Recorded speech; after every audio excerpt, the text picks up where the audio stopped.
Hello আসসালামু আলাইকুম আমার ভাই ও বোনেরা, তোমরা সবাই কেমন আছো? আশা করি তোমরা ভালো আছো। আলহামদুলিল্লাহ, আমিও তোমাদের দোয়ায় ভালো আছি। আজকে আমি তোমাদের সাথে শেয়ার করব কিভাবে মেডিসিন ছাড়া কলা পাকানো যায়, সেটাই তোমাদের সাথে শেয়ার করব। এই তো দেখো, এখানে এক ছড়ি যে কলা দেখা যাচ্ছে, এটা হলো আমার বাসার পিছনের গাছের কলা। আমার বাসার পিছনে অনেকগুলা কলা গাছ। তোমরা যদি দেখতে চাও তাহলে কমেন্টে বলো, তোমাদেরকে দেখাবো। সেই কলা গাছেরই কলা ধরেছিল, সেই কলাটাই পেরে এনেছি। ভাবলাম যে এটা পাকার জন্য রেখে দিই। কিভাবে আমি মেডিসিন ছাড়া কলা পাকাই সেটাই তোমাদের সাথে শেয়ার করব। দেখতে থাকো, স্কিপ করো না কিন্তু, হ্যাঁ।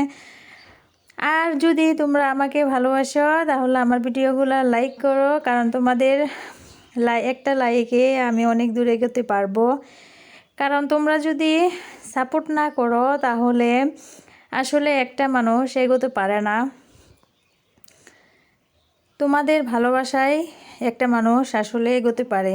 তোমরা প্লিজ পাশে থেকো, তোমরা বন্ধু হয়ে পাশে থেকো। এই তো দেখো, কলাগুলা ছাড়ানো শেষ। আর একটা কি জিনিস জানো, নিজের গাছের কলা খেতে আসলে শান্তি আলাদা। এটা যখন আমি পেরে আনলাম তখন আমার কাছে অনেক আনন্দ লাগছিল। এই তো দেখো, কলাগুলো কাটা শেষ। এখন আমি এই তো দেখতে পাচ্ছ বাজারের যে একটা ব্যাগ আছে, সেই ব্যাগের মধ্যে এক এক করে সব কলাগুলা উঠিয়ে নেব। আর এভাবেই কলাগুলা যদি আমি উঠিয়ে নেই, উঠানোর পর কলাগুলা আমি রেখে দেব। রেখে দেওয়ার পর এমনিতেই পেকে যাবে, কিন্তু 2-3 দিন, 3 থেকে 4 দিন সময় লাগবে, এইটুকুই আমি রাখার জন্যে। এই তো দেখো, আমি এখন তোমাদেরকে দেখাবো 4 দিন পর আমার কলাগুলো দেখো পেকে গেছে। এটাই তোমাদের সাথে এখন দেখাবো।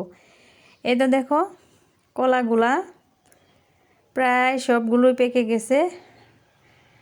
আমি আগেই বের করলাম, কারণ যদি আরও ব্যাগের মধ্যে রেখে দেই তাহলে কলাগুলা আস্তে আস্তে করে নষ্ট হয়ে যাবে। তার জন্য একটু একটু কাঁচা থাকতেই আমি কলাগুলা বের করে রাখলাম। এই তো দেখো, তাও কলাগুলো পেকে গেছে। আর বাজারে যে কলাগুলো খাই আমরা, এগুলো মেডিসিন দেয়। মেডিসিন আসলে শরীরের জন্য অনেকই খারাপ জিনিস। তাই একটু কষ্ট করে হলেও মেডিসিন ছাড়া জিনিসটাই খাওয়ার চেষ্টা করো। আর 2টা কান্দা কলা ছিল, সেটা আমি ব্যাগের মধ্যে উঠিয়ে রাখলাম। আর এই যে পাকা কলাগুলা, এখন আমি সেই কলাগুলা এই কুলার মধ্যে রেখে দিব, তাহলে একটু আগলা থাকলে কলাগুলা আর নষ্ট হবে না। তোমরা সবাই ভালো থেকো, তোমাদের জন্য শুভকামনা। আসসালামু আলাইকুম। কোথায়